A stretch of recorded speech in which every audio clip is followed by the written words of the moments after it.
I'm Jade. I found my sister wearing my wedding dress, touching up her makeup in front of the mirror. Her fingers trembled against the white lace. She didn't hear me enter. The truth is, I had already married her fiancé Lucas that morning. A secret ceremony, just us and two witnesses. She turned, her mascara-streaked face going pale when she saw me. You shouldn't be here, she whispered. But I was exactly where I needed to be. Tell me, what would you have done if your own sister stole everything you ever worked for? Let me tell you what happened next, because she thought she'd won.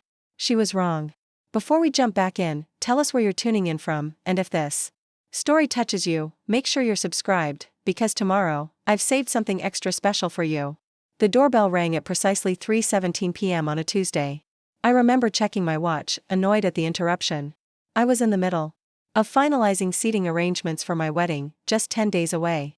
Outside, rain pattered softly against the windows of my apartment, creating a peaceful backdrop to my stress-filled afternoon. I hesitated before answering, assuming it was another package delivery. Instead, I found Lucas standing there, soaked to the bone, his dark hair plastered to his forehead. My heart skipped, not from love, but from surprise. He was supposed to be at work, at the architectural firm downtown. I stepped back, allowing him in. Lucas? What's wrong? His eyes wouldn't meet mine. Water dripped from his coat onto my entryway floor, forming small puddles that matched the growing unease in my stomach. He paced back and forth, running his hands through his wet hair, making it stand at odd angles. When he finally spoke, his voice was barely audible above the rain. I can't do this anymore, Jade. The lies, the pretending. I just can't. I stood frozen, my wedding planning notebook still clutched in my hands, its pages filled with decisions we'd made together. What are you talking about? I managed to ask, though I already sensed what was coming. It's Amber. My sister's name hung in the air between us. It's always been Amber. My sister. My younger sister by just 18 months. The one I'd protected all through childhood, the one I'd helped get into college, the one who had been my maid of honor until a sudden work conflict had forced her to step down 3 weeks ago. I clutched the doorframe for support. How long? The question scraped my throat raw. Lucas finally looked at me, his eyes red-rimmed. 6 months. Maybe more. It just happened, Jade. We never meant to hurt you. 6 months. Half of our engagement. Through dress fittings and venue tours and cake tastings. Through family dinners where both of them sat across from me. Through nights when he said he was working late. Through calls with my sister where she listened to my wedding excitement. I didn't cry. Not then. Something harder than tears was forming inside me, something with edges sharp enough to cut. Get out, I whispered.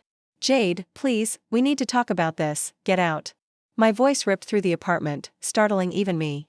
The notebook fell from my hands, pages scattering across the floor like broken promises.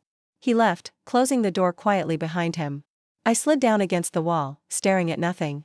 My phone buzzed incessantly, Lucas, probably. Or maybe Amber. I ignored it. Hours passed as I sat there, rain turning to evening darkness outside. My windows. I didn't turn on the lights. Darkness suited my mood better. When I finally checked my phone around midnight, I had 27 missed calls and 16 messages. Most from Lucas. 3 from Amber. 1 from my mother, asking about final headcount for the rehearsal dinner. The irony almost made me laugh. I opened Amber's texts last. Jade, we need to talk. Please answer your phone. I know Lucas told you. I'm so sorry. It wasn't supposed to happen this way. Not supposed to happen this way? How exactly was it supposed to happen? I threw my phone across the room, hearing it crack against the wall. Then I did something I rarely did. I opened the bottle of whiskey Lucas had given me last Christmas. For special occasions, he'd said with a smile. Well, finding out your fiancé and sister were having an affair seemed special enough. The liquor burned going down, but the pain felt appropriate. I welcomed it. By my third glass, my mind had shifted from shock to something colder, more calculated. I pulled my laptop toward me and began searching. By morning, I had a plan. The next day, I called in sick to my job at the History Museum where I worked as a curator. I couldn't face questions about wedding preparations from well-meaning colleagues. Instead, I drove to the courthouse downtown. The rain had stopped, but gray clouds still hung low over the city, matching my mood perfectly. Inside, I asked about marriage licenses and waiting periods. The clerk, a middle-aged woman with kind eyes, explained the process patiently. Planning ahead, she asked with a smile. Something like that, I replied.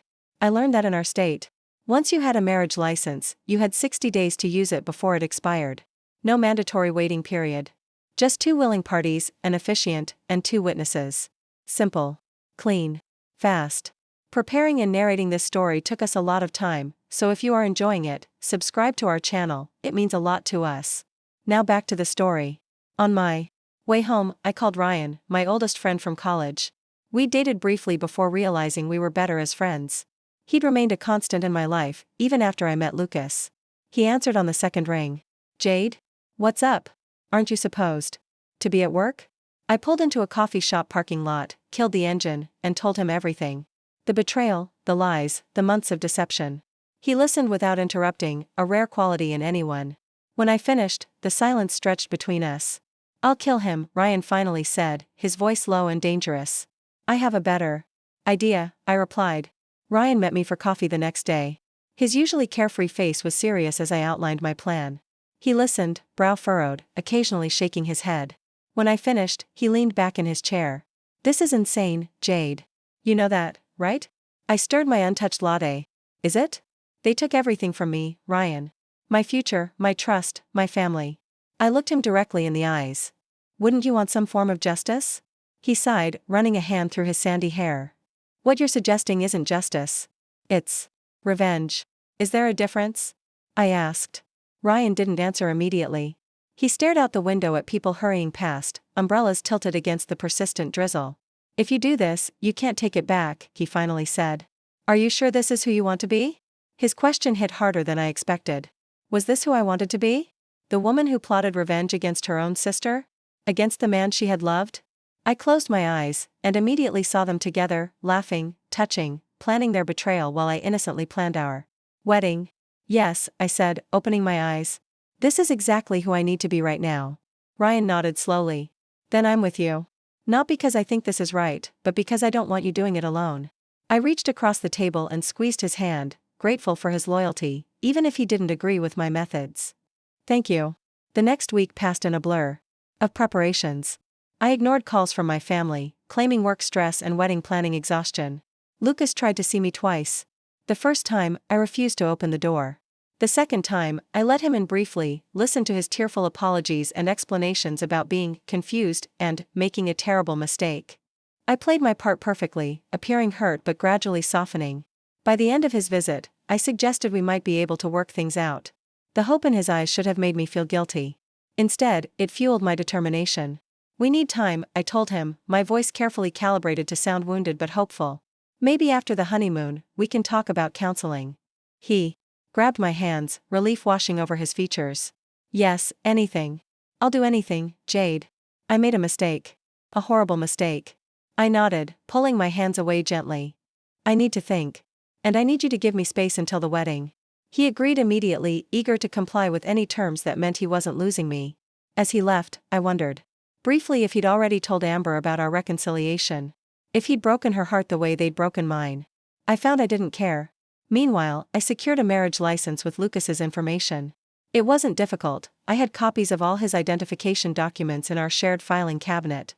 I'd always been the organized one in our relationship. Now that meticulousness was serving a different purpose. I also hired a private investigator to track Lucas's movements. Expensive, but worth every penny. Within days, I knew his routine, including his secret meetings with Amber. Twice at her apartment. Once at a hotel downtown. Each time, I received timestamped photos that I stored carefully away. The day before my wedding, our wedding, I made one final call. To Amber. She answered immediately, her voice cautious. Jade? I've been trying to reach you for days.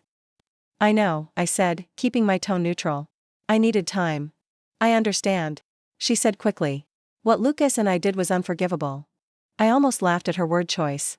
Unforgivable. At least we agreed on something. Actually, I said, that's why I'm calling. Lucas came to see me last week.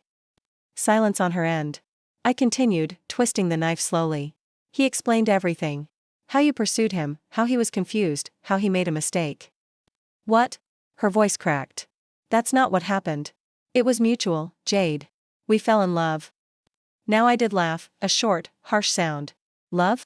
Is that what you call sneaking around behind my back for 6 months? Planning my wedding while sleeping with my fiancé? It wasn't like that, she protested weakly. Save it, I cut her off. Lucas and I are working things out. The wedding is still on. I just thought you should know.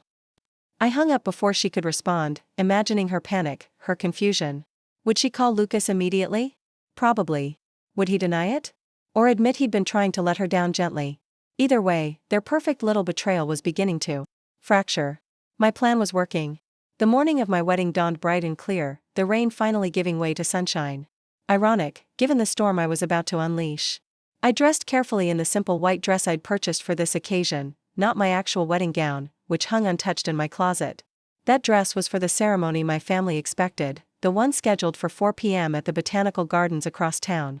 This ceremony, the real one, would take place at the courthouse at 11 a.m. Ryan picked me up at 10:30, looking uncomfortable in his suit. In the passenger seat sat his sister Mia, who had agreed to be our second witness. She gave me a sympathetic smile as I slid into the back seat. "Are you absolutely sure about this?" Ryan asked, meeting my eyes in the rearview mirror. I nodded. "More sure than I've been about anything." At the courthouse, I texted Lucas. "Emergency at the gardens. Meet me there now. Don't tell anyone yet." His reply came immediately, "On my way." 20 minutes later, he rushed into the courthouse lobby, looking confused and concerned. When he saw me in the white dress, understanding dawned slowly on his face. "Jade? What's going on?" I approached him calmly, taking his hands the way he had taken mine in my apartment. "I thought we should do this privately. Just us. Before all the chaos this afternoon." His brow furrowed. "But your parents, the guests, will still get their ceremony," I assured him. "This is just for us. To prove we're starting fresh. That we're committed." He looked uncertain, but I could see him wavering. The prospect of securing me, of fixing his mistake without consequences, was too tempting. "I didn't bring the rings," he said weakly. "I produced them from my purse. I have them." 30 minutes later, we were legally married. Lucas looked dazed but relieved as we signed the paperwork. Ryan and Mia signed as witnesses, both avoiding Lucas's eyes. The officiant, a no-nonsense woman in her 60s, pronounced us husband and wife with about as much emotion as someone reading a grocery list. Outside the courthouse, Lucas tried to kiss me. I turned my head so his lips grazed my cheek instead. "Save it for the real ceremony," I told him with a smile that didn't reach my eyes. "I should go get ready," he said, checking his watch. "I told my groomsmen to meet at my place at noon." I nodded. "I'll see you at the altar." Again. As he walked away, Ryan approached, hands in his pockets. "Phase 1 complete," he said quietly. "You okay?" I watched Lucas's retreating back, feeling nothing but cold determination. "I'm fine. Now for phase 2. Ryan dropped me at my sister's apartment building. We'd confirmed through the PI that she was home alone, presumably getting ready for the ceremony where she would sit in the front row, pretending to be happy for us. The irony made me sick. "Call me if you need me," Ryan said as I got out. "I mean it, Jade. Anytime." I nodded, squeezing his arm gratefully before heading inside. Amber lived on the 3rd floor of a converted warehouse downtown. Industrial chic, she called it. I took the stairs slowly, mentally rehearsing what I would say, how I would act. She opened the door after my second knock, her face falling when she saw me. She was already half-dressed for the wedding, her hair pinned up elaborately, her makeup perfect except for the mascara tracks that suggested recent tears. "Jade," she breathed, stepping back involuntarily. "What are you doing here?" I smiled, the expression feeling foreign on my face. "Can I come in? We should talk before the ceremony." She hesitated, then nodded, moving aside. Her apartment was immaculate as always, minimalist and trendy. On her couch lay my wedding dress, the real one, the one I'd spent months selecting. I stopped cold, staring at it. "Why is my dress here?" I asked, my voice dangerously quiet. Amber's face flushed. "I was going to return it," she said quickly. I needed to see if understanding dawned. "If it would fit you." I finished for her. "You were trying on my wedding dress. For what? In case you and Lucas decided to use it someday?" She had the decency to look ashamed. "It wasn't like that. I don't know what I was thinking." I approached the dress, running my fingers over the delicate beadwork I'd fallen in love with months ago. "Did you try it on?" Amber nodded reluctantly. "Just once. Just now, actually." I looked up at her, at my little sister who had followed me around as a child, who had cried when I left for college, who had been my best friend for most of our lives. "Put it on," I said. Her eyes widened. "What?" "Put it on," I repeated, my voice steady. "I want to see you in it." "Jade, I don't think, put it on." Each word was a hammer strike. Amber stared at me for a long moment, then slowly picked up the dress. She disappeared into her bedroom, returning minutes later wearing my gown. It fit her perfectly, which shouldn't have surprised me. We'd always been similar in size. "You look beautiful," I said, and meant it. She did. The dress suited her better than it ever had me. That knowledge twisted inside me like a knife. Lucas would think so too.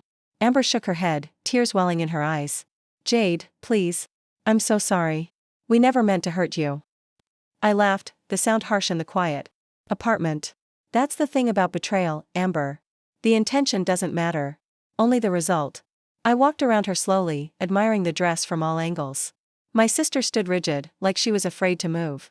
When I completed my circle, I stopped directly in front of her, close enough to see the fear in her eyes. "I married him this morning," I said simply. She blinked, not comprehending. "What? Lucas?" "I married him 2 hours ago. At the courthouse." She shook her head, denial written across her features. "No. That's not possible. The wedding is this afternoon." I pulled out my phone, showing her the photos Ryan had taken. Lucas and me at the courthouse. Signing the marriage certificate. The official pronouncement. The color drained from her face as she stared at the evidence. "I don't understand," she whispered. "Why would you? Why would I still marry a man who cheated on me with my sister?" I finished for her. "That's a good question. Why don't you ask him yourself? He's expecting me at the Botanical Gardens in 2 hours." Amber's knees seemed to give out. She sank onto the couch, the voluminous skirt of my wedding dress pooling around her. "What are you going to do?" I sat beside her, careful to maintain some distance. "Nothing. Absolutely nothing. I'm not going to the ceremony. I'm not going to explain. I'm just going to disappear and let you both deal with the wreckage." "Jade, please," she grabbed my arm. "Think about what you're doing. About Mom and Dad, about the guests, about who?" I interrupted, pulling my arm free. "About you? About Lucas? You didn't think about me when you were sleeping together behind my back. When you were letting me plan a wedding to a man who was in love with my sister. It wasn't like that," she insisted. "We tried to fight it. We really did." I stood up, suddenly tired of her excuses. "Keep the dress," I said. "Consider it a wedding gift. Though I'm not sure Lucas will want to marry you now that he's already married to me." I turned to leave, but her voice, small and broken, stopped me. "What happens now?" I looked back at her, at my sister in my wedding dress, mascara streaking down her cheeks. For a moment, I felt a flicker of doubt. Was this really who I wanted to be? The woman who destroyed her sister for revenge? Then I remembered the months of lies. The betrayal. The way they had discarded my feelings, my trust, my love, like it meant nothing. My resolve hardened again. "Now," I said quietly, "you get to feel exactly how I felt. Blindsided. Betrayed. Left to explain the unexplainable to everyone who matters." I walked out without looking back, closing the door softly behind me. In the hallway, I leaned against the wall for a moment, my heart hammering in my chest. It was done. My revenge was set in motion. So why didn't I feel better? I sat in my car for a long time after leaving Amber's apartment, hands gripping the steering wheel so tightly my knuckles turned white. My phone buzzed incessantly, first Lucas, then my mother, then my wedding planner. I silenced each call, watching the notifications pile up like casualties of war. What had I done? The question echoed in my mind, not with regret but with a strange hollowness I hadn't anticipated. Ryan's words from the coffee shop came back to me: "If you do this, you can't take it back. Are you sure this is who you want to be?" I wasn't sure anymore. But it was too late for second thoughts. The deed was done. I started the engine and drove without destination, passing familiar streets that suddenly felt foreign. The Botanical Gardens appeared on my right, staff already setting up chairs in neat rows, hanging garlands of white flowers along the aisle where I was supposed to walk in less than 2 hours. I kept driving. Eventually, I found myself at the beach, a 40-minute drive from the city. The parking lot was nearly empty on this Friday afternoon. I kicked off my shoes and walked toward the water, my simple white courthouse dress fluttering around my knees in the salt breeze. The sand was cool beneath my feet, still damp from the recent rains. I stopped at the water's edge, watching waves roll in and retreat. Like trust, I thought. It comes in strong, then pulls away, leaving you changed whether you wanted it or not. My phone buzzed again. Ryan this time. I answered. "Where are you?" His voice was tense with worry. "At the beach," I replied, my own voice sounding distant to my ears. "The beach? Jade, it's 1 o'clock. People will be arriving at the gardens soon." I closed my eyes, feeling the sun warm on my face. "I know. What happened with Amber?" I told him everything, finding her in my wedding dress, her tears, my cold pronouncement of what I'd done. He listened without interrupting, just as he had when I first told him about the betrayal. And now, he finally asked. Now nothing, I said. It's done. Ryan was quiet for a moment. No, it's not done, Jade. It's just beginning. You're legally married to a man you despise. Your family has no idea what's happening. There's going to be fallout. I hadn't thought that far ahead. In my focus on revenge, I'd failed to consider the aftermath. I'll get an annulment, I said, though the words felt hollow. On what grounds? Ryan asked gently. You entered this marriage deliberately, with full knowledge of what you were doing. No court will grant an annulment based on, I just wanted revenge. He was right, of course. My perfect plan suddenly seemed short-sighted and reckless. So I'm stuck with him? For now, Ryan confirmed. But that's not the immediate problem. The immediate problem is that in about an hour, 200 people are going to be sitting in those gardens waiting for a bride who isn't coming. Guilt seeped through my satisfaction for the first time. Not for Lucas or Amber, they deserved every bit of humiliation coming their way, but for my parents, for Lucas's elderly grandmother who had traveled from Florida, for friends who had taken time off work and bought plane tickets. What should I do? I asked, suddenly feeling lost. Ryan sighed. That depends on what you want. If you want to burn it all down, stay right where you are. But if you want to salvage anything from this mess, you need to call your parents right now. I stared out at the horizon, where the gray-blue ocean met the clearer blue sky, and say, what? Sorry, can't make it to my wedding because I already married the groom this morning to spite him and my sister for their affair? The truth usually works, Ryan said simply. However painful. After we hung up, I stood motionless for several minutes, waves occasionally rushing over my feet, then retreating, leaving me slightly more buried in the sand each time. The truth. What a concept. While Lucas and Amber had been lying to me for months, I'd responded with my own elaborate deception. We were all liars now. I pulled out my phone and dialed my mother's number. She answered immediately, her voice frantic. Jade, where are you? Everyone's been trying to reach you. The hairstylist is waiting, and the photographer wants to start the pre-ceremony photos, and, Mom, I interrupted, my voice cracking. I need to tell you something. There was a brief silence. In 35 years, my mother had developed a finely tuned sense for when something was truly wrong. What is it, sweetheart? She asked, her voice now careful, measured. I'm not coming to the wedding. Another silence, longer this time. I don't understand, she finally said. I took a deep breath and told her everything. About finding out. About Lucas and Amber's affair. About my courthouse marriage that morning. About finding Amber in my wedding dress. Throughout my explanation, my mother remained silent, not even gasping at the most shocking revelations. When I finished, the silence stretched so long I wondered if she'd hung up. Mom? I prompted. I'm here, she said, her voice tight with what I recognized as controlled fury. My mother, always composed, always proper, rarely showed anger. But when she did, it was terrifying. Where are you now? At the beach, I admitted. I just needed to get away. Stay there, she instructed. I'm coming to you. Text me your location. She hung up before I could protest. I sent her my location, then sank down onto the sand, suddenly exhausted. The adrenaline that had propelled me through the morning was fading, leaving me hollow and shaky. An hour later, my mother's silver Volvo pulled into the beach parking lot. She emerged wearing the pale blue dress she'd chosen for the wedding, her hair and makeup impeccable. Even in crisis, Eleanor Bennett maintained standards. She spotted me and walked purposefully across the sand, her low heels in one hand. I stood as she approached, bracing myself for her anger. Instead, she pulled me into a fierce hug. Oh, my darling girl, she whispered against my hair. What a mess we're in.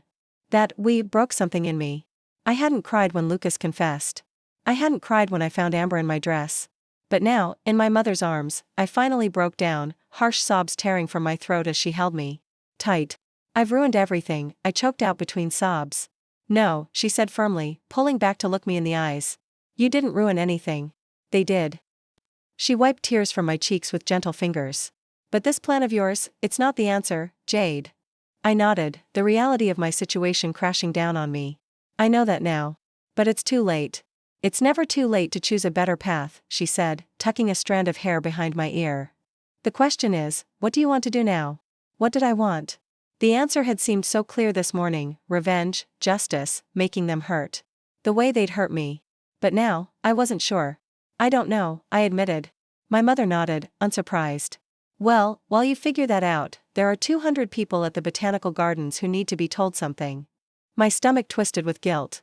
What did you tell them? Nothing yet, she said. Your father is stalling.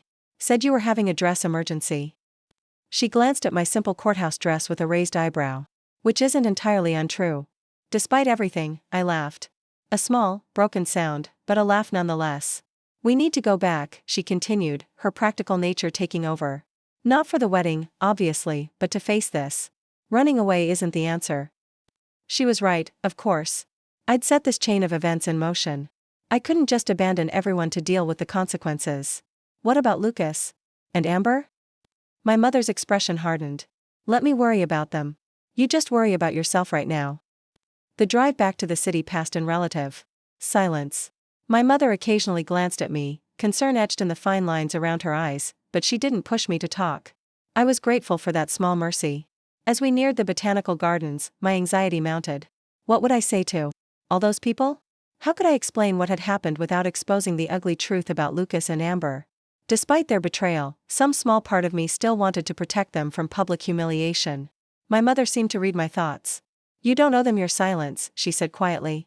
Not anymore. It's not about owing them, I replied. It's about who I want to be. She nodded, understanding in her eyes. And who is that, Jade? I stared out the window, watching familiar streets pass by. Not someone who destroys others for revenge. Even if they deserve it. My mother reached across the console and squeezed my hand. That's my girl. When we arrived at the gardens, the parking lot was full. Guests had already been seated, expecting a ceremony to begin any minute. My father was pacing near the entrance, his face lined with worry. When he saw us, relief flooded his features, quickly followed by confusion when he noticed my simple white dress instead of my wedding gown. Jade? Eleanor? What's going on? He asked as we approached. My mother touched his arm gently. Charles, we need to make an announcement. The wedding is off. His eyes widened. Off? But everyone's here. Lucas is here. He's been asking where Jade is. I'll explain everything later, my mother assured him. But right now, we need to tell the guests to go home. My father looked between us, clearly struggling to understand. But years of marriage had taught him to trust my mother's judgment. He nodded once. All right, I'll gather everyone. As he walked away, I spotted a familiar figure approaching from the garden entrance. Lucas, handsome in his tuxedo, his face a mask of concern that transformed into relief when he saw me. Behind him, I could see guests seated in white chairs. The flower-adorned altar where we were supposed to exchange vows. The sight made me slightly nauseated. Jade, Lucas called, quickening his pace. Where have you been? Everyone's waiting. And why aren't you in your dress? My mother stepped between us, her small frame somehow imposing. Don't you dare speak to her, she said, her voice ice cold. Not one word. Lucas faltered, confusion crossing his features. Mrs. Bennet? I don't understand. No, you wouldn't, she replied. Men like you rarely do. Now step aside. We have an announcement to make. Lucas looked to me, bewilderment and the first stirrings of panic in his eyes. Jade, what's going on? What did you tell her? I met his gaze steadily. The truth, Lucas. About you and Amber. About everything. The color drained from his face. Jade, please, we can talk about this. Don't do anything rash. I almost laughed at his choice of words. Too late for that warning. The wedding is off, I said simply. You should tell your family to go home. But we're already married, he hissed, stepping closer, lowering his voice so only my mother and I could hear. You can't just call it off. Watch me, I replied, then walked past him toward the garden entrance, my mother at my side. The next hour was a blur of shocked faces, sympathetic touches, and carefully worded explanations. My father, ever the diplomat, announced that due to unforeseen circumstances, the wedding would not be taking place. He thanked everyone for coming and apologized for the inconvenience. Some guests left quickly, embarrassed by the awkwardness of the situation. Others lingered, curiosity plain on their faces. Lucas's parents approached me, confusion and concern in their expressions. I'd always liked them. They had welcomed me into their family without reservation. Now, I couldn't meet their eyes. Jade, dear, what's happening? Lucas's mother asked, touching my arm gently. Is everything all right? I looked at her kind face, at the worry in her eyes, and couldn't bring myself to tell her the truth. Not yet. Not here. I'm so sorry, was all I could manage. My mother stepped in smoothly. Margaret, Paul, this isn't the place for explanations. Please take Lucas home. We'll be in touch tomorrow. They hesitated, clearly wanting more information, but something in my mother's tone discouraged further questions. They nodded reluctantly and moved away to find their son. As the gardens emptied, I sat on a decorative stone bench, watching the staff begin to dismantle the wedding setup that had taken months to plan. White chairs folded and stacked. Flower arrangements collected. The arch where we were supposed to say our vows disassembled piece by piece. Like my relationship, my trust, my future, all taken apart in a matter of hours. Jade. I looked up to find Ryan standing before me, concern etched on his features. He'd changed into a suit, ready to fulfill his role as my man of honor in the ceremony that would never take place. "Hey," I said weakly. He sat beside me, not speaking, just offering his presence. After a while, he asked, "What happens now?" I shook my head. "I have no idea. I'm legally married to a man I never want to see again. My sister." I couldn't even finish the thought. "One step at a time," Ryan advised. "First step, get somewhere safe and quiet to process all this." "I can't go back to my apartment," I said. "Lucas has a key." "Stay with me," he offered. "Immediately. For as long as you need." I nodded gratefully. "Thank you." As we were leaving, a commotion near the garden entrance caught my attention. Amber had arrived, still wearing my wedding dress, her face tear-streaked and desperate. She was arguing with my father, who stood like a barrier between her and the few remaining guests. "I need to see Lucas," she was saying, her voice carrying across the quiet gardens. "Please, Mr. Bennett. I need to explain." My father, normally the most gentle of men, stood firm. "Not here, Amber. Go home." She spotted me then, her eyes widening. Jade, please. We need to talk." I froze, torn between the urge to flee and the dark desire to witness her distress. Ryan's hand on my arm steadied me. "You don't have to do this now," he murmured. But I was already moving toward her, drawn by some force I couldn't name. As I approached, I saw Lucas emerging from the garden pavilion, his tie loosened, his face ashen. He stopped dead when he saw Amber in my wedding dress. The three of us stood there, a twisted triangle of betrayal and consequences. No one spoke. What was there to say? The damage was done, the bridges burned, the relationships shattered beyond repair. Finally, I broke the silence. "I hope you'll be very happy together," I said, surprised by how calm my voice sounded. "You deserve each other." I turned to leave, but Amber caught my arm. "Jade, wait. Please. I know you hate me right now, and you have every right to, but please listen." I looked at her hand on my arm, then back at her face. My sister. My best friend. Now a stranger wearing my wedding dress. "Let go of me, Amber." "Not until you hear me out," she insisted, desperation making her bold. "What you did today, getting married in secret, letting everyone show up for a wedding that wasn't going to happen, that was cruel, Jade. That wasn't you." I laughed, a harsh sound that seemed to startle her. "You're right. That wasn't me. That was the person I became when I found out my sister and my fiancé had been lying to me for months." I pulled my arm free from her grasp. "Don't talk to me about cruelty, Amber. You forfeited that right when you slept with the man I loved." Lucas stepped forward then, his expression a complex mix of shame and defiance. "This isn't all on Amber," he said. "I'm equally responsible."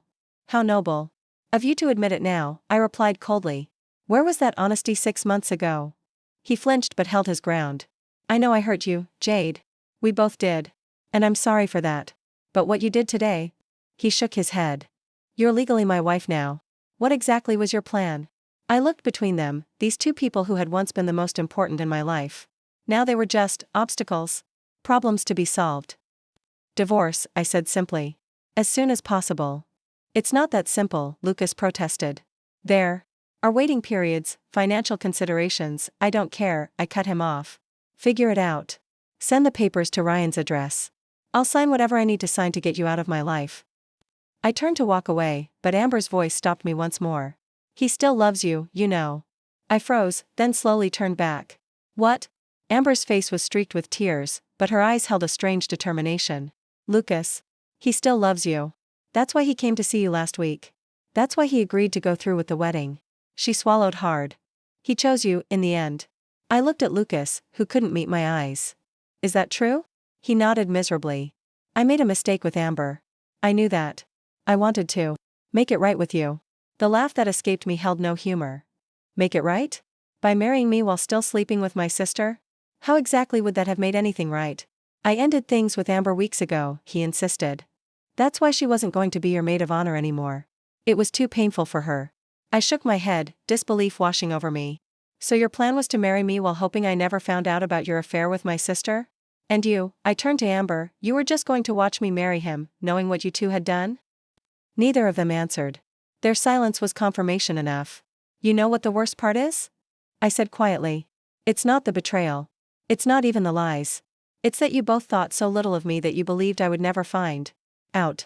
Or if I did, that I would just forgive and forget. I stepped back, creating physical distance to match the emotional chasm between us.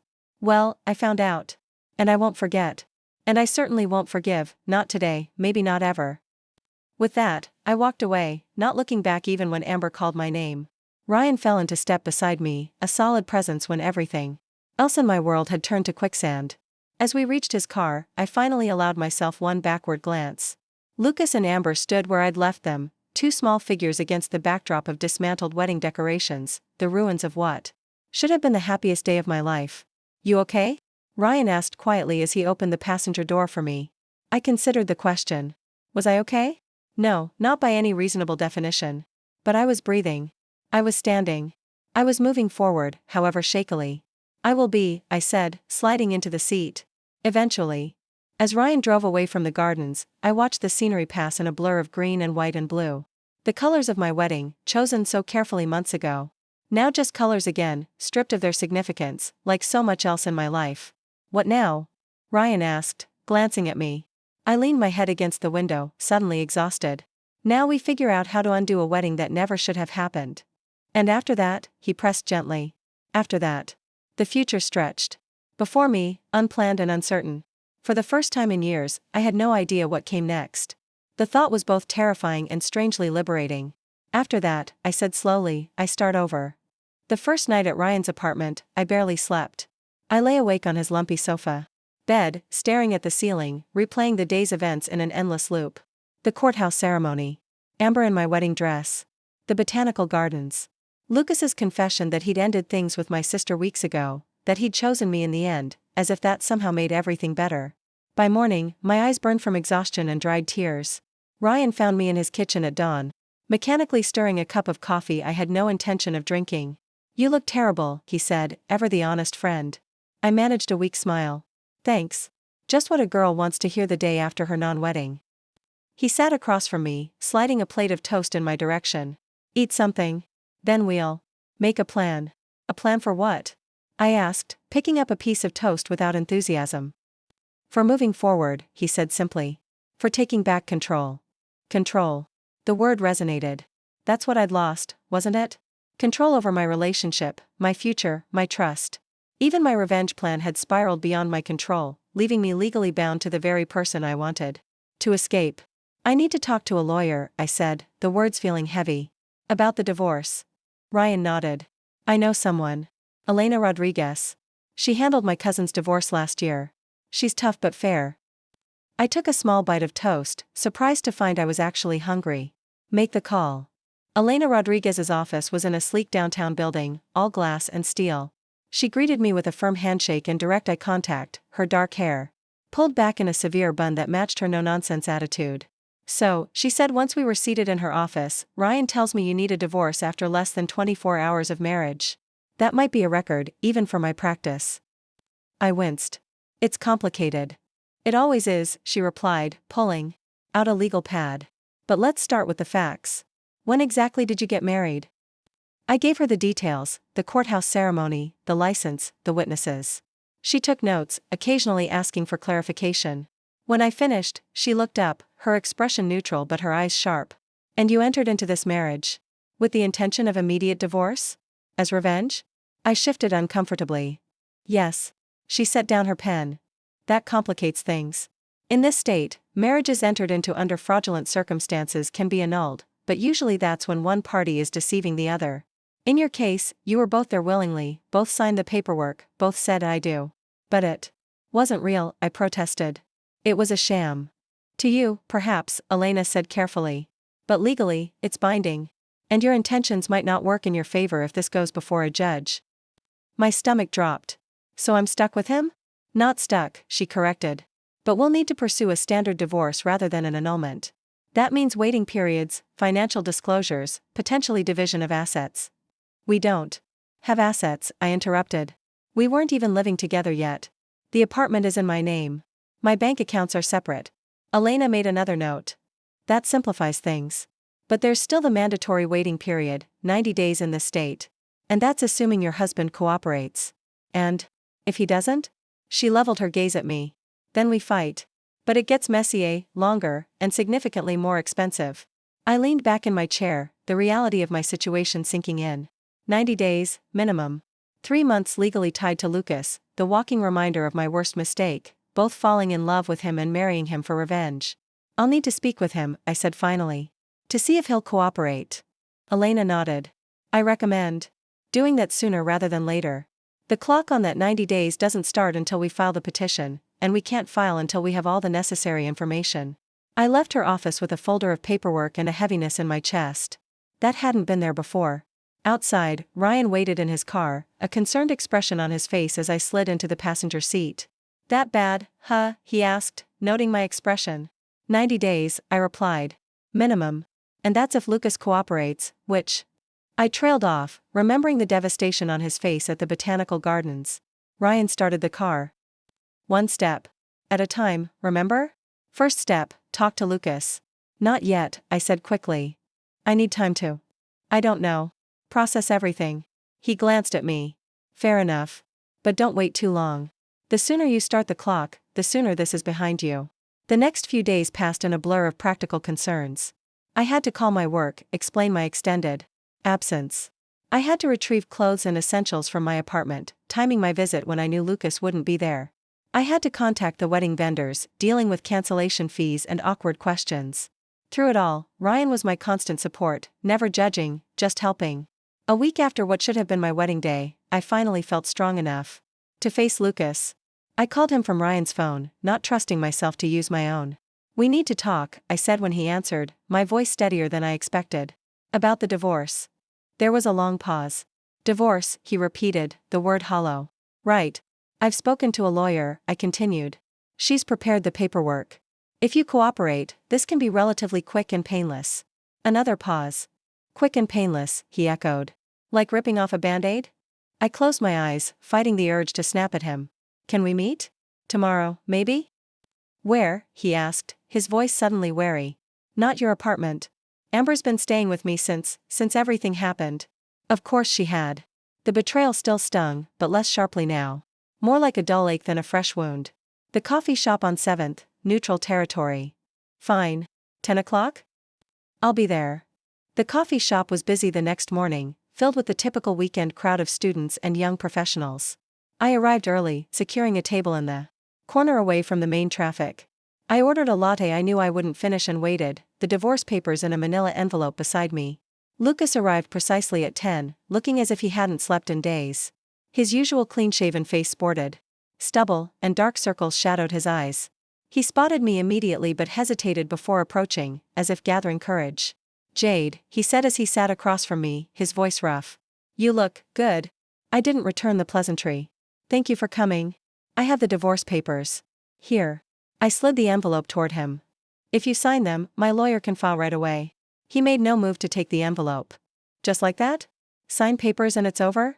It was over the moment you slept with my sister, I replied, keeping my voice low. This is just the legal formality. Lucas flinched. I deserve that. I deserve worse, probably. He ran a hand through his hair, a nervous gesture I once found endearing.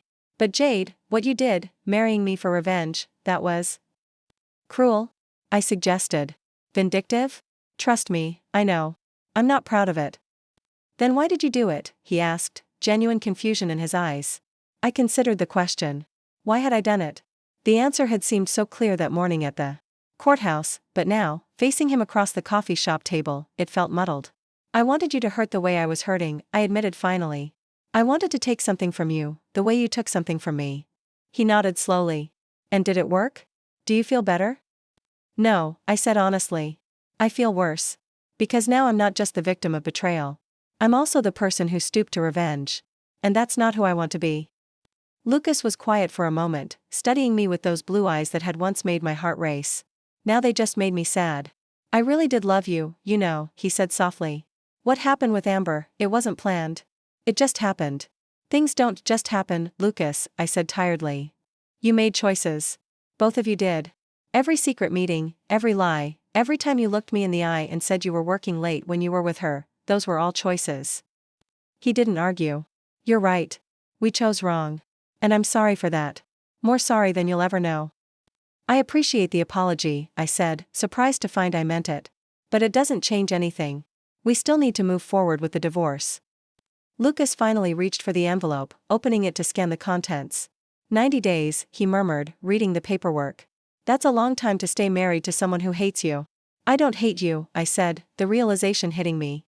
As I spoke the words. I'm angry. I'm hurt. I'm disappointed. But I don't hate you. He looked up, surprise in his eyes. You don't? I shook my head. Hate requires energy I don't have right now. I'm just tired. And ready to move on. Lucas closed the envelope without signing the papers. I need time to review these. Maybe talk to my own lawyer. Disappointment flickered through me. Of course. That's your right. It's not that I want to drag this out, he explained quickly.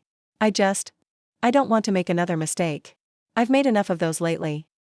I couldn't argue with that. Fair enough. But please don't take too long. The sooner we file, the sooner the waiting period starts. He nodded, tucking the envelope into his jacket. I'll be in touch next week. He hesitated, then added, have you spoken to Amber? The mention of my sister sent a fresh wave of pain through me. No. And I don't plan to anytime soon. She's devastated, Jade. She misses you. I laughed, a short, bitter sound. She should have thought of that before sleeping with my fiancé. Lucas winced. She made a mistake. We both did. But she's still your sister. And that's supposed to make it better? I asked, anger flaring. That's supposed to make me forgive her faster? Because we share DNA? No, he said quietly. But family is complicated. And important. I stood, suddenly needing to be anywhere but there. My lawyer's contact information is in the envelope. Have your lawyer call her when you've reviewed the papers. Lucas stood too, towering over me as he always had. Jade, wait. I just want to say. I'm sorry. For all of it. For hurting you, for betraying your trust. You deserved better. I looked up at him, at the man I had once planned to spend my life with. Now a stranger. Yes, I agreed. I did. As I walked away, I was surprised to find that my hands weren't shaking, my heart wasn't racing. I felt calm. Sad, but calm. Progress, I supposed. The next week passed with no word from Lucas.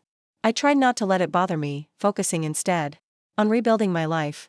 I returned to work, grateful for the distraction of ancient artifacts and museum logistics. I started looking for a new apartment, knowing I couldn't stay with Ryan forever.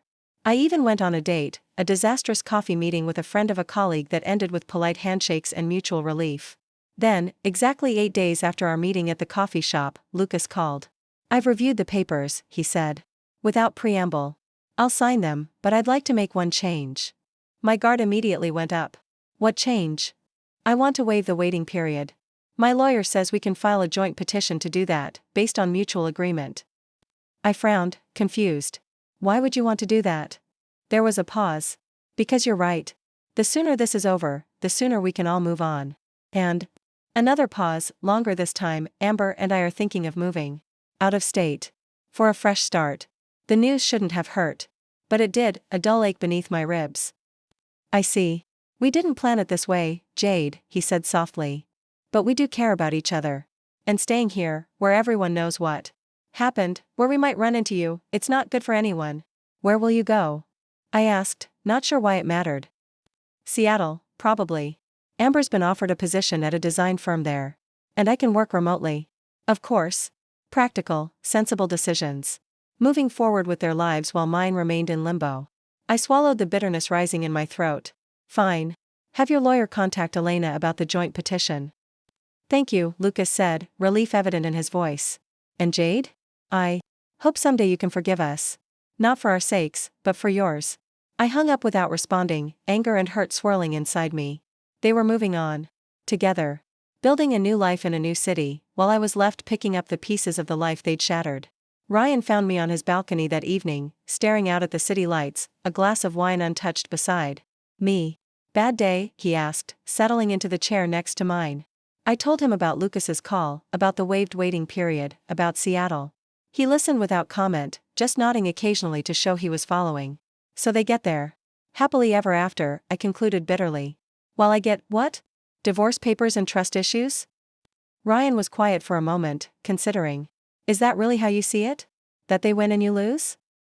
I frowned. Don't they? They get to be together, start fresh somewhere new, while I'm stuck here with the memories and the gossip and the pitying looks. Or, Ryan said carefully, you get a clean break from two people who betrayed you. You get the chance to rebuild your life on your terms, without their shadows hanging over you. You get to discover who you are outside of Lucas's fiancé or Amber's sister. I hadn't thought of it that way. That's a different perspective. It's all about how you frame it, he said, shrugging. You can be the victim of their betrayal for as long as you want.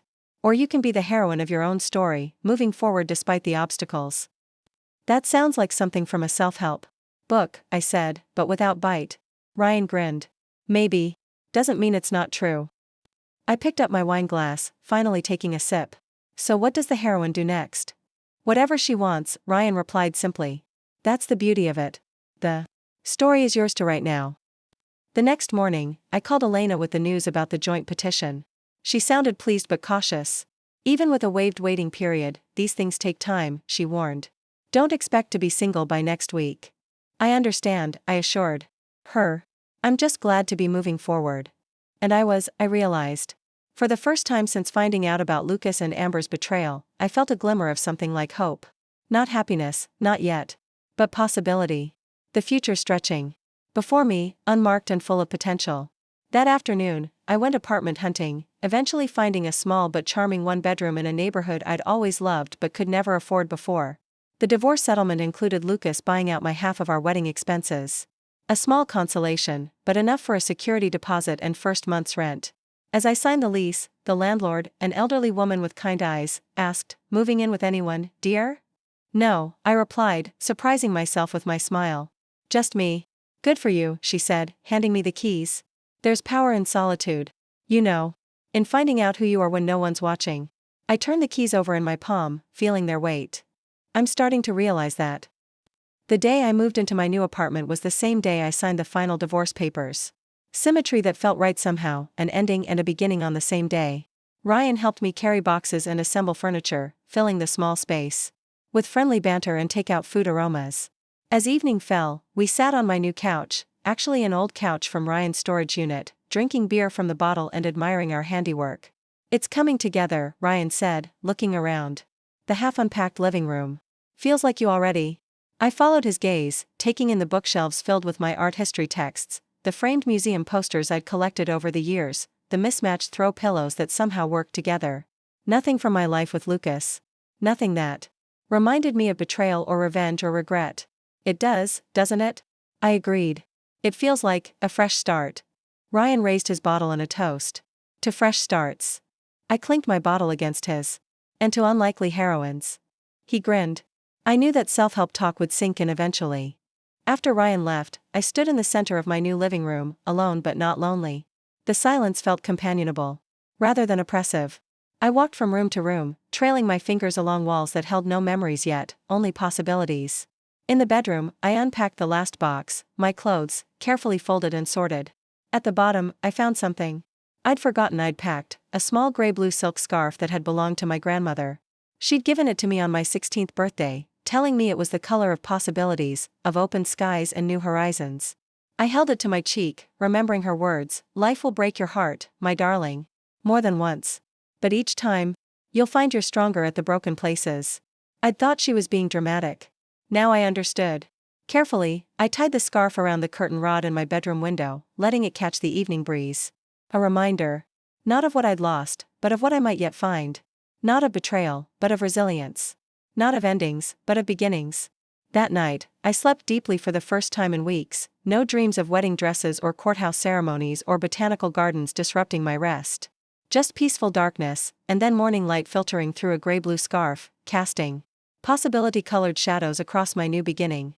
6 months passed with surprising swiftness. Fall turned to winter, winter melted into spring. My new apartment became a home, filled with plants that sometimes thrived and sometimes didn't, I was still learning, books that multiplied despite my best intentions, and art I'd chosen simply because it made me smile. The divorce had been finalized 3 months ago, a surprisingly painless process once Lucas and I both committed to moving forward. True to their word, he and Amber had moved to Seattle. According to my mother, who somehow maintained civil contact with both of them, they had a small apartment near the water and were figuring things out. I didn't ask for details. I didn't need them anymore. My job at the museum had evolved into something more fulfilling, a promotion to senior curator, with my own exhibition in the works. Resilience Through the Ages, I'd titled it, a collection of artifacts and artwork that had survived wars, natural disasters, and human neglect. Pieces that, like me, had been broken and mended, sometimes stronger at the repaired places. I'd even started dating again, cautiously. Nothing serious, just coffee or dinner with men who made me laugh, who looked at me with fresh eyes, untainted by history or betrayal. I wasn't ready for more, not yet. But I was open to the possibility, which felt like progress. On a warm Saturday in May, I was preparing for a dinner party, my first attempt at hosting friends in my new space. Nothing fancy, just Ryan and his new girlfriend, a colleague from the museum and her husband, and my neighbor Kim, who had become a friend over shared complaints about the building's temperamental heating system. I was chopping vegetables for a salad when my phone rang. My mother's name lit up the screen. I tucked the phone between my ear and shoulder, continuing to chop. "Hey, Mom," I greeted her, slicing through a cucumber with practiced precision. "What's up?" Jade, her voice sounded strained. "Are you sitting down?" I set down the knife, alarm prickling along my spine. "What's wrong? Is it Dad?" No, your father's fine," she assured me quickly. It's Amber."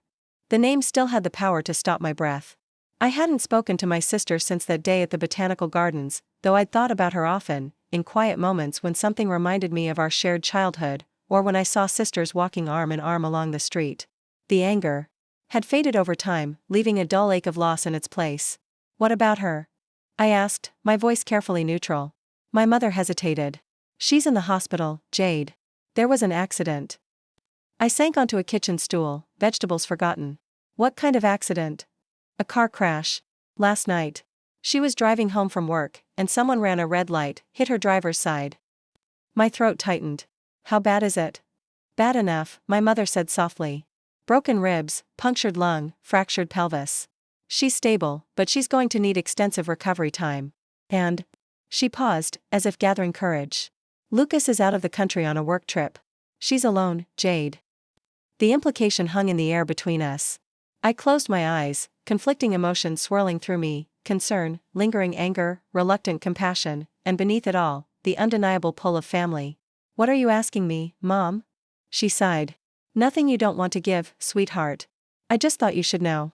After we hung up, I sat motionless in my kitchen, the half-prepared dinner forgotten. Outside, spring sunshine filtered through my windows, casting warm patches on the floor that my cat, a recent adoption, stretched luxuriously to enjoy. Life continuing its peaceful rhythm while elsewhere, my sister lay broken in a hospital bed. Alone. My phone buzzed with a text. "Ryan, confirming dinner plans." I stared at it, my thoughts racing ahead of my emotions. What was the right thing to do here? What was the wise thing? What would the heroine of my story do? I picked up the phone and called him. "Ryan," I said when he answered, "I need to cancel dinner." "Everything okay?" he asked, concern immediate in his voice. I took a deep breath. "My sister's been in a car accident. She's in the hospital in Seattle." "Amber," he clarified, surprise evident. "Is she alright?" "Stable but injured. And alone." I swallowed hard. I think I need to go see her." There was a brief silence on the other end. "Are you sure that's what you want to do?" "Want?" I laughed hollowly. "No. But I think it's what I need to do." "For her, or for you?" he asked gently. The question stopped me. Was this about helping Amber in her time of need, or was it about proving something to myself? About showing I'd moved beyond the betrayal, that I was the bigger person? "Both, maybe," I admitted. "Is that wrong?" "Not wrong," Ryan said. "Just human. Do you want me to come with you?" The offer touched me deeply. "No, but thank you. This is something I need to do alone." 3 hours later, I was on a plane to Seattle, a hastily packed overnight bag in the overhead compartment and a whirlwind of emotions in my chest. What would I say to her after all this time? What could possibly bridge the chasm between us? I had no answers, just a vague sense that I was doing the right thing, however difficult. Seattle greeted me with its characteristic drizzle, soft and enveloping as I navigated from the airport to the hospital in a rideshare. Harborview Medical Center loomed large and institutional against the gray sky, its windows reflecting the muted daylight. At the reception desk, I hesitated before giving my name. "I'm here to see Amber Bennett. I'm her sister." The woman typed something into her computer. "Room 412. Take the elevators to the 4th floor, then follow the signs. For the trauma recovery wing." I thanked her and walked toward the elevators, my steps slowing as I approached. Was I really ready for this? To see Amber, to face the complicated tangle of love and hurt and history between us?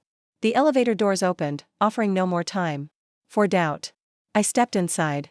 Room 412 had the door partially closed. I knocked softly, then pushed it open when a weak voice called, "Come in." Amber lay in the hospital bed, looking smaller than I remembered. Her face was pale except for a dark bruise along one cheekbone, and her right arm was encased in a cast.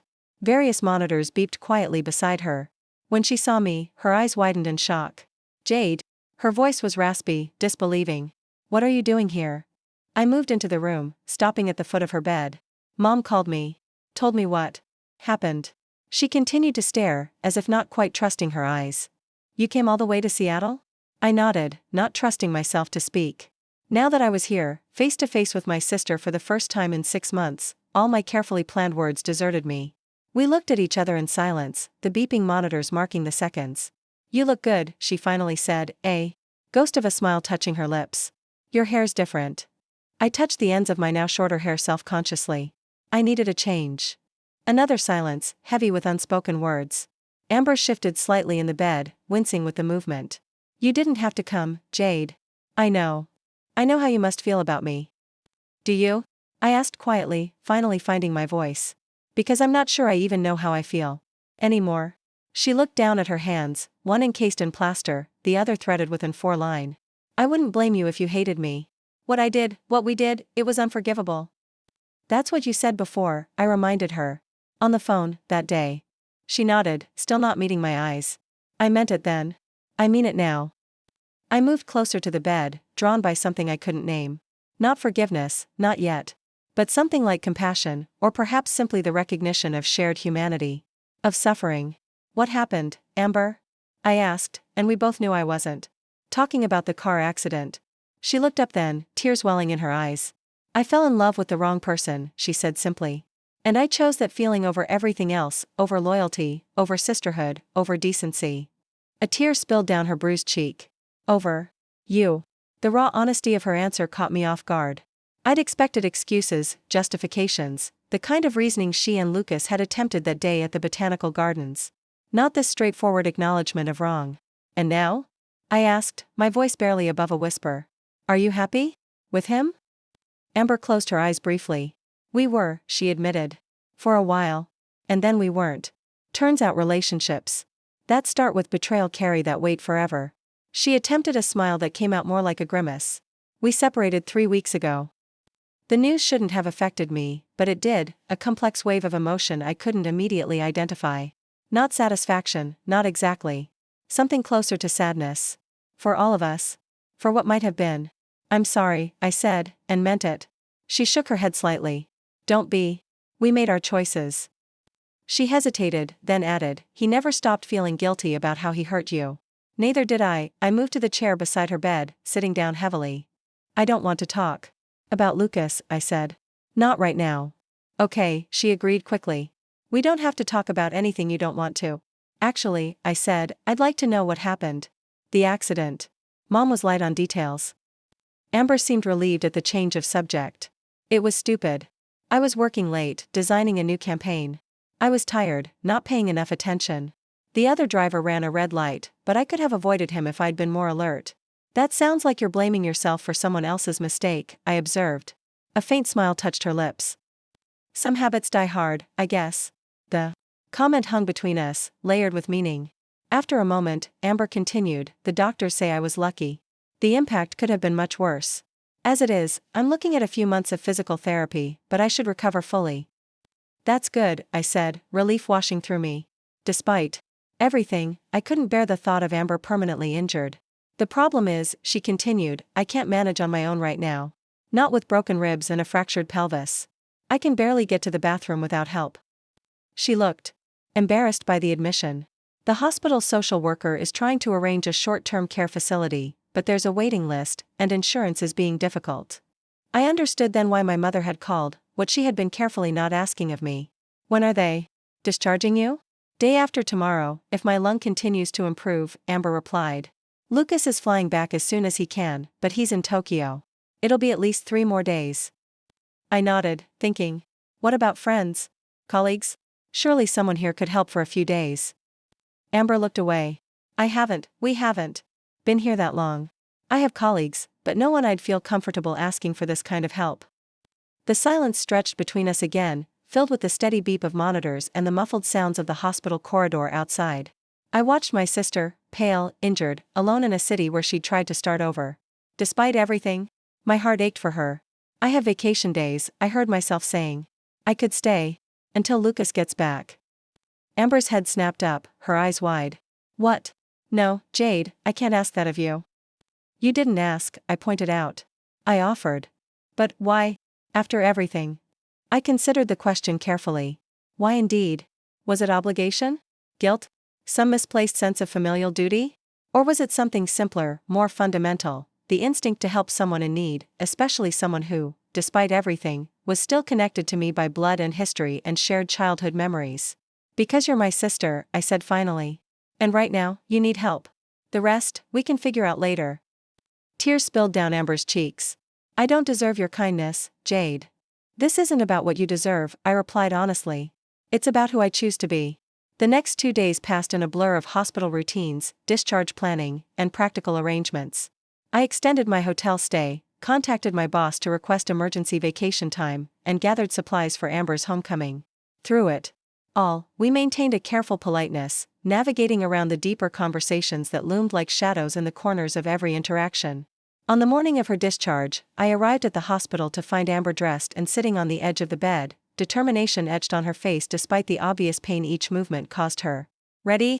I asked, setting down the bag containing the loose, comfortable clothes I'd purchased for her. She nodded, attempting a smile that didn't quite reach her eyes. As I'll ever be. The nurse arrived with a wheelchair, and together we helped Amber into it, each small movement carefully choreographed to minimize pain. She bit her lip to keep from crying out, but I could see the effort it cost her. You okay? I asked as the nurse wheeled her toward the elevator. I'm fine, she replied automatically, then caught herself. Actually, no. It hurts. A lot. But I'm managing. The simple honesty struck me. That's refreshingly direct. She glanced up at me. I'm trying something new. Telling the truth, even when it's not pretty. I raised an eyebrow. How's that working out for you? Harder than you'd think, she admitted. But better, in the long run. The rideshare ride to Amber's apartment was quiet, both of us lost in thought as Seattle slid past the windows, gray and green and misty. Her building was modern, all glass and concrete, with a view of Elliott Bay in the distance. Nice place, I commented as we maneuvered carefully through the front door, Amber leaning heavily on my arm. It served its purpose, she replied, wincing as we waited for the elevator. A fresh start. Or so we thought. I didn't respond, unsure what to say. The elevator arrived, and we rode up in silence to the 5th floor. Amber's apartment was minimally furnished but tasteful, with large windows overlooking the water and the distant shapes of islands in the Sound. Bedrooms this way, she directed, nodding toward a hallway. I'd give you the tour, but... She gestured to herself, the walker she was using for support. Maybe later, I said, helping her navigate toward the bedroom. Let's get you settled first. The next few hours were consumed with practical matters, arranging pillows to support her comfortably, organizing medications, ensuring water and essentials were within reach. It was nearly evening by the time she was properly settled, pale with exhaustion but more comfortable than she'd been at the hospital. You should rest, I told her, adjusting the blinds to dim the fading daylight. I'll be in the living room if you need anything. She caught my hand as I turned to leave. Jade, she said softly. Thank you for being here. I know it can't be easy. I squeezed her hand gently before releasing it. Get some sleep, Amber. In the living room, I sat on the sleek gray sofa, taking in the space my sister and Lucas had created together. It was beautiful but impersonal, like a high-end hotel suite, no family photos, no mementos, nothing that spoke of history or connection. I wondered if that had been deliberate. A fresh start meant leaving the past behind, after all. My phone buzzed with a text from Ryan. How's it going? You okay? I typed back, surprisingly, yes. It's strange being here, but not as hard as I expected. That's because you're stronger than you think, came his immediate reply. I smiled at the phone. Ryan, always my cheerleader. Maybe, I texted back. Or maybe time really does heal all wounds. Not time alone, he responded. Time plus courage plus choices. You've made brave choices, Jade. Had I? Coming here had felt less like bravery and more like instinct, a response to a call I couldn't ignore. But maybe that was courage too, listening to the better angels of your nature, even when the easier path lay elsewhere. I dozed on the sofa, waking periodically to check on Amber, help her to the bathroom, or administer medication. By morning, I was stiff and bleary-eyed, but Amber seemed slightly better, her color improved. You should take the guest room tonight, she said as I brought her breakfast, toast and tea, simple foods the hospital had recommended. The sofa can't be comfortable. I set the tray across her lap. I'm fine. I've slept on worse. She picked up a piece of toast, then set it down again without eating. Can I ask you something? I nodded cautiously. Are you really okay? Being here, I mean. In this apartment, with me, where Lucas lives. The question caught me off guard. Was I okay? I considered it honestly. It's not my favorite situation, I admitted. But it's not as difficult as I thought it would be. Why not? I shrugged. I've moved on, I guess. More than I realized. Amber studied me, her expression thoughtful. You seem different. Stronger. I am different, I acknowledged. What happened changed me. I had to rebuild myself from the ground up. She looked down at her untouched breakfast. I'm sorry we broke you. I'm not, I said, surprising myself with the truth of it. The woman I am now, I like her better than the woman I was before. She's more resilient. More authentic. Less willing to settle. Amber's eyes filled with tears. I wish it hadn't cost so much to get you there. So do I agreed softly. But we can't change the past. We can only choose what we do with it. She wiped at her eyes with her good hand. When did you get so wise? I smiled slightly. Somewhere. Between revenge wedding and divorce papers, I think. To my surprise, she laughed, a genuine sound I hadn't heard in so long it almost startled me. God, that was insane, wasn't it? Marrying him to get back at us? Completely unhinged, I agreed, finding myself smiling too. Not my finest moment. Still, she said, I understand why you did it. I probably would have done worse in your position. Our eyes met, and for a brief moment, I glimpsed the sister I'd grown up with, the girl who had defended me fiercely on the playground, who had stayed up late helping me study for exams, who had been my best friend before she became the architect of my heartbreak. We really messed up, didn't we? I said softly. She nodded, tears spilling again. Spectacularly. I sat on the edge of the bed, careful not to jostle her injured body. Can I ask you something now? Something I've wondered for months? Anything. She promised. Was it worth it? Knowing what you know now, would you make the same choice again? Amber didn't answer immediately. She stared out the window at the gray Seattle sky, considering. No, she finally said. Not because it didn't work out with Lucas, though that's part of it. But because I lost you. Because I betrayed the one person who had always been there. For me. No relationship is worth that cost. Her words settled over me like a bomb, soothing a wound I hadn't realized was still raw.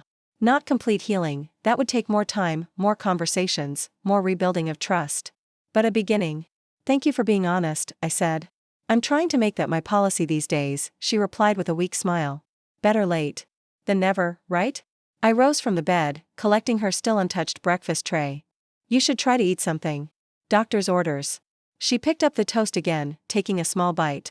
Jade? She called as I reached the door. Do you think, someday, we might be sisters again? Really sisters, not just people who share DNA? I paused, the question hitting me harder than I expected. We'll always be sisters, Amber, I said carefully. But if you're asking if we can rebuild what we had before, I don't know. That might not be possible. She nodded, accepting this truth. What about something new, then? Something different, but still, connected? I considered her question, the hope in her eyes, the genuine regret in her voice. The easy answer would be no, to protect myself, to maintain the walls I'd built. But the harder answer, the braver one, felt more true. Maybe, I said. One day at a time. It wasn't forgiveness, not yet. It wasn't the complete healing of our fractured relationship. But it was an opening, a possibility. And for now, that was enough, a small seed of hope, planted in the broken ground between us, waiting to see if it might someday grow into something new and strong and beautiful. As I left the room, I caught sight of myself in the hallway mirror. Standing straight, eyes clear, face composed. The reflection of a woman who had walked through fire and emerged not unscathed, but undefeated. A woman who had found strength in her broken places, wisdom in her pain, and the courage to choose compassion over bitterness, possibility over resentment. The heroine of her own story, after all. Up next, you've got 2 more standout stories. Right on your screen. If this one hit the mark, you won't want to pass these up. Just click and check them out. And don't forget to subscribe and turn on the notification bell, so you don't miss any upload from us.